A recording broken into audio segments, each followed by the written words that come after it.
Hello guys, welcome to Dhansheshi. ఈరోజు మనం cold coffee చేసుకుందాం రండి. ఫస్ట్ 2 బ్రూ ప్యాకెట్స్ తీసుకున్నాను అండ్ దీన్ని ఒక గ్లాస్లో వేసుకొని దానికి సరిపడా షుగర్ వేసుకోవాలి. నేనైతే ఇక్కడ 5 స్పూన్స్ షుగర్ వేసుకున్నాను. నెక్స్ట్ దీన్ని ఒక మంచి మిక్స్ చేసుకొని దాంట్లో ఐస్ క్యూబ్స్ వేసుకోవాలి.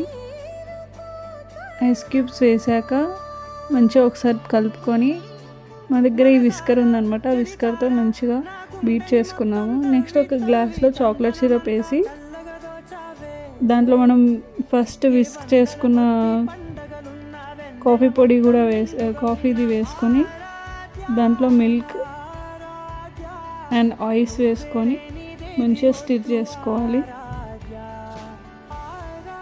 మిల్క్ కూడా వేసుకొని మంచిగా స్టిర్ చేసి తాగడమే. అంతే, ఎంతో simple and easy cold coffee ready. Taste మాత్రం చాలా బాగుంది, సూపర్.